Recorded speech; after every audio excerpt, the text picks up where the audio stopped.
kepinginnya kayak yang ada keterangan yang agak panjang gitulah, sehingga nanti apa ya, saya bisa lebih detail tahu gitu. Gimana ya? Ya kau apa? Kau apa? Nggih, cukup, sudah. Iya, cukup dulu. Nggih, nggih, nggih. Monggo silakan Yai Mansur ini. Yai Mansur, monggo silakan Yai dijelaskan terkait ayat-ayat mutasabihat. Bagaimana cara menyikapi ayat-ayat mutasabihat kan tidak boleh dimaknai. Menyikapi ayat-ayat mutasabihat kan apakah, apakah ada perbedaan antara memaknai, menerjemah, kemudian padanan kata itu coba ya, itu apa ada perbedaan memaknai, menerjemah, padanan kata. Ini bahasa, ini bicara, ini bukan bicara fikih, ini bukan bicara fikih, bukan bicara kitab, tapi bicara ya rasionalitas, bicara mantik lah, bicara mantik. Mau silakan Mansur. Izin jawab ya, nanti kekurangannya ditambahkan ya. Tadi tentang kan kita memahami sesuatu itu menggunakan bahasa Arab. Maka di sini kita perlu tentang ada sesuatu yang namanya ilmu wado. Ilmu wado itu apa? Ilmu tentang asal usul bahasa. Nah, ketika bahasa ditetapkan, maka bahasa itu dia akan menjadi satu dal sebutnya ya. Setiap dal itu pasti ada madlul. Nah, ketika kita menyebutkan yad, maka di dalam kepala kita mengerti sesuatu itu namanya madlul. Apa yang ada di dalam pikiran kita itu namanya madlul. Nah, ketika kita memaksud dari sebuah kata dan maknanya apa yang dipikirkan itu namanya makna. Nah, ketika kita ingin mengonfirmasi, ketika ingin mengabarkan kepada orang lain tentang apa yang kita pahami dari kata berbahasa Arab, yang tadi notabene adalah makna apabila dimaksud dari lafaz tersebut, dan yang ada di pikiran itu madlul, maka di sini kita mencari sesuatu yang sifatnya mendekati lah di dalam bahasa yang lain. Misalnya yad itu tangan gitu misalnya. Nah, tangan itu berarti dia arti lah kurang lebihnya. Adapun padanan itu lebih ketat dari itu kira-kira, dan padanan itu dia terikat oleh konteks. Seperti misalnya yadullah fauqa aidihim. Nah, ini kalau diartikan tangan kok secara konteks ini kurang gitu. Maka carilah padanan yang lebih tepat untuk konteks hal tersebut. Ya, mudah-mudahan di sini dipahami. Cuman tadi kurang lebihnya kadang-kadang berbicara tentang ayat mutasabihat di sini kita tidak membedakan ya mana sesuatu yang dia itu kata benda dan mana sesuatu itu yang kata sifat. Contoh seperti misalnya kata yad. Yad itu dia kata benda atau kata sifat.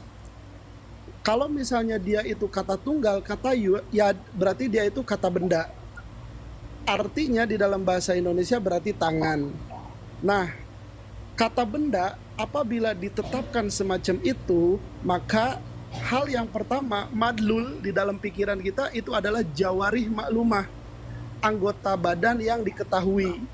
Apabila makna tersebut ditetapkan, ini apakah layak untuk Allah?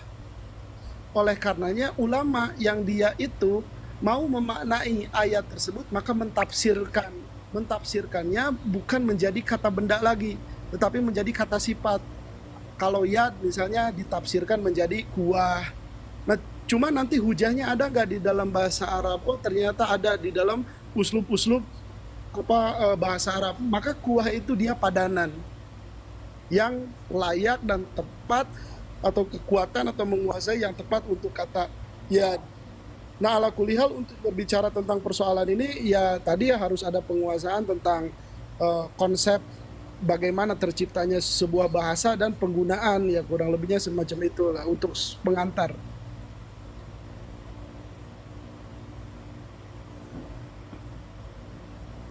Ya. Sang nyambung ya, apa yang dikatakan Ustadz itu benar. Sebenarnya gini, persoalan modernnya tidak akan bisa diselesaikan dengan cara konservatif gitu. Dengan peradaban lama tidak mungkin. Kalau ini yadun ini dibawa ke era kini, masa kini, seharusnya dimaknai dengan era kekinian. Nah ini insya Allah ada jalan. Seperti halnya Allah turun ke bumi dalam sepertiga malam. Kan tidak mungkin itu diartikan secara tekstual. Karena kalau Allah turun ke bumi, Allah yang maha besar kan harus mengecil dulu, mengkerucut gitu. Lagian malam itu kan tidak sama. Saat ini di belahan dunia lain, di Eropa atau Amerika, di perang gitu loh. Jadi inilah yang tidak mungkin, bahwa sedangkan Al-Quran itu bersifat abadi gitu loh. Nah ini makna-makna yang bersifat modernis itu perlu dicari agar kecerdasan berpikir, penerimaan orang-orang, anak-anak muda itu bisa menerima gitu. Ya tidak masalah seperti yang dikatakan tadi itu gitu. Cara-cara salaf. Karena sebagian besar umat Islam ini merujuk kepada salaf gitu. Mengapa kita tidak mencari tafsir kholaf gitu, yang lebih modernis, yang bisa diterima oleh kalangan orang kekinian. Demikian dari saya, monggo dilanjut. Gimana ini? Ya yai gini loh, karena sudah mungkin dari kecil dipelajarinya yang namanya yadun itu ya tangan kan gitu, dari MI gitu kan, dari kecil Rasul ya kepala kan gitu. Jadi ketika ada kata ya di mana lain itu kayaknya tetap butuh apa ya, butuh ada yang menjelaskan kan gitu. Nah sementara orang Wahabi itu menangnya menurut saya yadun ya tangan gitu, artinya yadun ya tangan gitu. Dari kecil memang kita juga sudah tahu yang namanya yadun itu ya tangan gitu. Terus tapi memang kalau saya secara otomatis memang ketika ada orang nyebut tangan, maka pikirannya ya tetap jisim tangan gitu kan. Nah itu yang mulailah salah, berarti pemahaman yadun tangan, kemudian mikirnya ke jisim, berarti kan salahnya itu di pikiran kita jisim, sementara ini yang dibahas tentang Allah kan gitu. Makanya kalau akidah kita itu memang harus butuh penjelasan, yang kita harus ikut yang diskusi seperti ini nih biar lebih dalam terus benar gitu. Sementara kalau dangkal kalau awal-awal itu tetap lebih gampang yang Wahabi itu yadun ya tangan, turun ya turun gitu. Istiwa ya bersemayam. Singkatkan saja Pak. Gitu, Pak gini Pak ya. Ini izin menanggapi sedikit. Ya. Memang di kamus mufradat itu kalau yadun itu tangan Pak. Kalau di kamus mufradat. Tapi kalau kita beli kamus-kamus yang besar, terus nanti di siyahul kalam misalkan kata yad itu dipadankan dengan yang lain, itu maknanya tidak harus tangan Pak. Seperti juga dalam bahasa Indonesia, kalau di satu persatu tangan ya tangan, tapi kalau misalkan dipadankan dengan kalimat lain seperti sakti adalah tangan kanan saya, itu kan tidak harus tangan Pak. Jadi pemahamannya seperti itu Pak. Coba Bapak cek di kamus-kamus yang besar ya, jangan kamus yang kecil. Tapi kalau di ibtidaiyah itu memang kita tidak nafikan bahwa terjemah mufradat itu yadun ya tangan Pak. Tapi kalau terjemah di yang kamus-kamus besar itu nanti akan berbeda Pak. Jadi makna tangan ini nanti ikut siyaul kalamnya seperti apa. Apalagi kok tangan ini disandarkan kepada Allah, ya maka kita harus tanjih. Gitu ya ya. Ya. Enggak, jadi begini ya, saya mau nambahin begini. Ini ada di dalam kitab.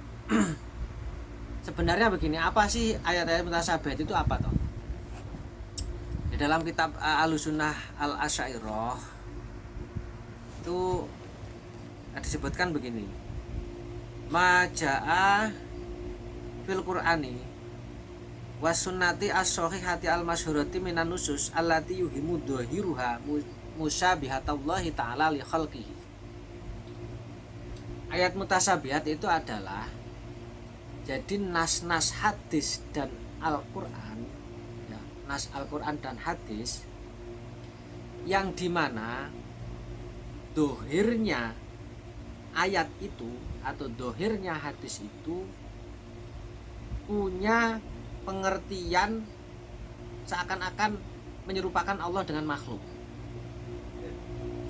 Jadi setiap ayat atau hadis yang dohirnya ayat dan hadis itu, jika diartikan, jika dimaknai, itu punya pengertian menyerupakan Allah dengan makhluk. Nah, itu pengertian ayat-ayat mutasyabihat. Makanya semua orang bisa ditanya lah, ketika orang itu berkata atau diberitahu bahwa Allah itu punya tangan, bayangan orang itu ya pasti, wah, tangan. Di pikiran orang ini tangan, Pak. Nah, ini namanya ayat mutasyabihat. Kemudian Allah turun, bayangan orang turun itu kan dari atas ke bawah. Nah, ini makhlukiyah sekali. Maka akan ada menyeret kepada penyerupaan Tuhan dengan makhluk. Nah, itu namanya ayat-ayat mutasyabihat. Itu pertama. Nah, kedua, bagaimana jika kita ini ketemu ayat mutasyabihat? Maka ulama salaf itu punya metode. Ya, sebenarnya ini sering sekali kita ulang-ulang ya, tapi ya gak apa-apa lah. Bahwa metode yang pertama itu adalah mereka itu tafwid. Ini jumhur. Nah, tafwid ini apa? Tafwid ini adalah mengimani dohirnya, kama ja'a, mengimani dohirnya, dan menyerahkan maknanya kepada Allah. Itu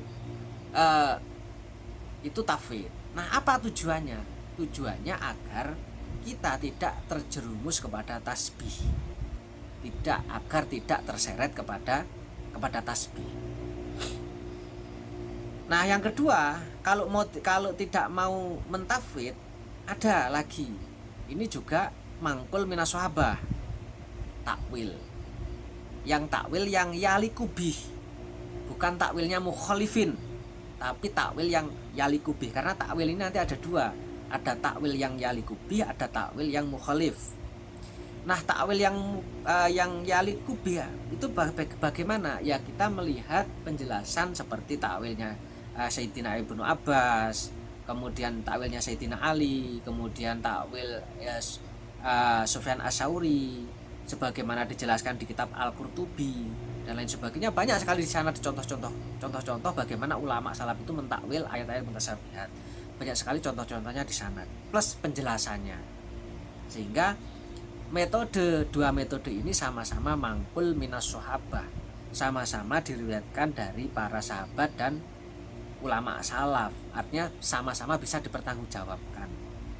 Nah, justru yang tidak bisa dipertanggungjawabkan ini adalah di situ ketika memaknai dohir ayat, walaupun dengan alasan apapun lah.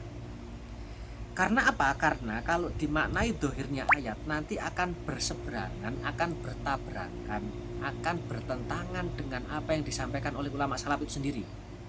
Contoh, Imam Ahmad itu mengatakan, man takallama maknaha ibtada'a. Barang siapa membicarakan maknanya ayat mutasyabihat ibtada'a, maka dia sudah berbuat bid'ah. Sama Imam Syafi'i juga kayak begitu. Dan sekian ulama-ulama salaf juga begitu, menghindari memaknai. Bahkan ulama Imam Al-Baihaqi dan lain sebagainya mengatakan tidak boleh ayat mutasyabihat itu dimaknai wala nutarjimu bilugati ghairi arabiyah. Kami tidak memaknainya dengan bahasa selain bahasa Arab. Menjauhi mereka memaknai dengan selain bahasa Arab. Nah, mereka mentafwid. Lah, tafwid itu kayak apa? Nah, itu yang perlu dipahami. Tafwid itu adalah menyerahkan maknanya hanya kepada Allah.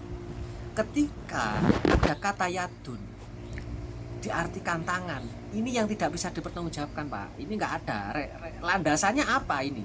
Padahal ulama salaf sendiri mengajarkan kita jauhi maknanya, imani saja ayatnya. Jauhi maknanya, imani saja ayatnya. Jauhi terjemahnya, imani saja ayatnya. Begitu cara memahami ayat-ayat mutasyabihat. Interupsi ya. Ya. Ya, Ini Yai di bawah ada yang tipping setelah mendengar penjelasan Yai. Nah ini bagaimana nih dengan tangannya Allah itu jangan samakan dengan tanganmu dari Sulaiman MHU. Ini banyak soalnya yang kayak gini, gimana tuh tanggapannya? Tangannya Allah jangan samakan tanganmu. Ini tadi sih kayaknya ngomentari dari orang yang di atas ke ya Yadun itu secara pita badurjih nih pertama kali memahami itu tangan. Di dalam pikiran kita itu tangan. Lalu di bawah ada yang typing itu tuh tangannya Allah itu jangan samakan tanganmu katanya. iya. Jadi begini ya, mentajisim itu bahkan nanti kalau tangannya Allah sama dengan tangan kita, wah langsung kafir kalau itu nanti. Barang siapa punya keyakinan man itakoda Allah Ta'ala al ajsam laisa ajismun lakal ajsam, malah kafir. Tapi ketika orang itu punya keyakinan bahwa Allah itu jisim lakal ajsam, itu nanti asin. Ada pendapat ulama yang mengatakan sudah sampai kafir, tapi ada ulama yang mengatakan itu masih hanya durhaka. Artinya apa? Artinya bahwa makna-makna kalimah yang di situ mengarah kepada tajsim itu betul-betul dijauhi sama ulama salaf. Contoh di kitab Aqidah Thahawiyah, bahwa Allah itu suci dari arah, baik atas baik bawah, arah yang 6, atas bawah kanan kiri depan belakang, disucikan dari itu di Aqidah Thahawiyah. Dan ulama sepakat dengan itu, bahwa Allah itu harus suci dan arah. Apa alasannya? Karena arah-arah ini makhlukiyah. Seandainya berkata arahnya Allah tidak sama dengan arahnya kita, ya nggak bisa begitu, karena bahasa ini sudah mentasbih, sudah mentajsim. Semisal, barang siapa yang meyakini Allah itu bertempat maka kafir. Ulama salaf berkata begitu. Apa alasannya? Karena semisal orang berkata begini, jangan bayangkan tempatnya Allah itu sama kayak tempatmu. Tempatnya Allah itu berbeda, laisa kamitslihi syai'un. Tapi bahasa tempat ini sudah makhlukiyah. Nah sama ketika orang itu bahwa Allah punya tangan. Tangan ini makhlukiyah sekali. Walaupun orang berkata tangannya Allah nggak sama dengan tangan kita, tapi kalau sudah tangan ini makhlukiyah, nah itu nggak boleh, dijauhi. Maka bagaimana? Tafwid. Yang paling selamat adalah tafwid. Ayat sifat-sifat Allah di dalam nas itu kan dibagi dua, dzatiyah sama fi'liyah. Kalau yang fi'liyah, semisal itu nggak masalah kita maknai secara dohir. Semisal Allah itu maha memberi, Allah itu maha pemurah, itu nggak masalah. Ya Allah memang maha pemurah, tapi pemurahnya Allah jelas berbeda dengan makhluk. Sebab apa? Dzatiyahnya Allah sama sekali tidak sama dengan makhluk, sama sekali tidak sama dengan makhluk, sehingga sifat-sifatnya Allah sudah pasti include di situ berbeda dengan makhluk. Walaupun kita berbicara Allah maha memberi rizki, Allah maha dermawan, semisal jelas dermawannya Allah beda dengan makhluk. Karena apa? Dzatiyahnya Allah sama sekali sedikit pun tidak sama dengan makhluk. Ditanjih, setelah itu baru isbat. Dzatiyah tidak boleh diisbat. Jadi ngoten. pentingnya belajar anu ya, sifat mohon 20 maaf. itu ya. Gini. Pentingnya belajar sifat 20 di bab wahdaniyat itu kan ada kamutasil, kamunfasil, kan gitu ya. Bahwa Allah itu esa tidak terdiri dari susunan, yaitu juzuk-juzuk atau jisim-jisim. Ya kalau nanti Allah ada tangan walaupun tangannya tidak serupa dengan tangan makhluk, itu nanti masih tersusun dari beberapa susunan, dan itu tidak bisa dikatakan esa. Itu kalau dari memahami sifat wadaniyah. Dan sifat wadaniyah itu adalah paling penting sekali di bab tauhid. Penting sekali itu. Karena menghindarkan kita dari sifat mujassimah gitu. Monggo Kang Muhammad. Sebentar Kang Muhammad, saya nyapa Kang Paijo dulu. Assalamualaikum Kang Paijo.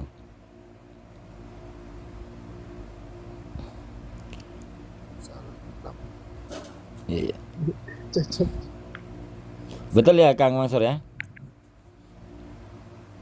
Iya, Kang Muhammad, cuman monggo. tadi yang menarik saya ingin menjawab ini alasan untuk tidak menerjemahkan tentang ayat-ayat mutasabihat. Kenapa? Karena kan gini, bahasa itu meskipun bahasa Arab dia itu kan bahasa makhluk. bukan bahasa Allah, bukan kalamullah, apa namanya, bukan kalamullah, karena apakah Allah itu kalam bahasanya bahasa manusia atau bagaimana. Tetapi ketika Allah berkomunikasi dengan manusia itu kan pakai bahasa manusia. Nah, bahasa Arab yang terpilih. Nah, di dalam bahasa yang terpilih itu Allah menggunakan kata-kata yang dia itu mensifati dirinya. Nah, pengertiannya itu didapat di mana? Ya tentu saja di kamus-kamus bahasa Arab yang dipakai oleh manusia. Dan arti-artinya tuh apabila diterjemahkan berarti membawa Allah Subhanahu wa taala ke alam makhluk. Oleh karenanya, karena Allah itu menceritakan dirinya dengan bahasa-bahasa manusia, maka yang berhak untuk menerjemahkan untuk ayat-ayat tersebut bukan manusia, adalah Allah sendiri. Maka kita tafwidlah kepada Allah Subhanahu wa taala gitu. Yang mengerti tentang itu adalah Allah. Bukan kita nggak ngerti maknanya dalam bahasa makhluk gitu. Terus kalau dikaitkan dengan ini ya, mohon maaf ini. Ketika kita bilang kenapa kalau Allah bersemayam lalu kita mikirnya berarti Allah butuh ares.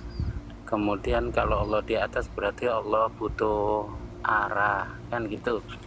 Nah, kemudian orang itu jawabnya begini, kenapa kalau itu kita takut musabihah apa? Pokoknya kita tolak karena takut bertentangan dengan mukhalafatul hawadits. Tapi kita kadang-kadang dengan nasami'an basiron gitu. Apa itu juga tidak khawatir sama dengan makhluk? Itu cara jawabnya gimana ya? Udah dijawab tadi. Iya. Tadi sudah saya jelaskan sebenarnya ya, sudah saya jelaskan. Jadi begini, di dalam ayat itu kan jelas ya, laisa kamitslihi syai'un wa huwas samiul basir. Ini mengajarkan kepada kita bagaimana cara meruntutkan akidah bahwa Allah itu pertama mentanjih, setelah itu mengisbat. Ditanjih dulu datnya, kemudian isbat, sifat abstraknya nggak masalah, yang abstrak ya, semisal mendengar, melihat dan lain sebagainya. Tapi yang datiyah ini ditanjih, itu yang diajarkan oleh ulama salaf. Sehingga apa? Sehingga laisa kamitslihi syai'un ini adalah mengarah kepada sifat-sifat datiyah.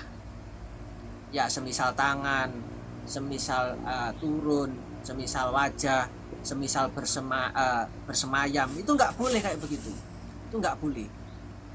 Nah, setelah ini ditanjih total bahwa Allah ini secara dzatiyah total, pokoknya total berbeda dengan makhluknya, tanpa tidak bertempat, kemudian tidak punya tangan kayak makhluk. Artinya Allah ini berbeda dengan makhluk.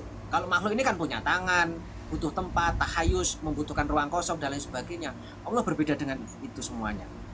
Nah, baru setelah itu mengisbat. Ya, dari Allah yang berbeda total dengan makhluknya secara dzatiyah ini, tapi Allah itu punya sifat yang namanya Maha mendengar. Mendengar ini adalah sifat ma'ani yang melekat kepada dzatnya Allah yang berbeda.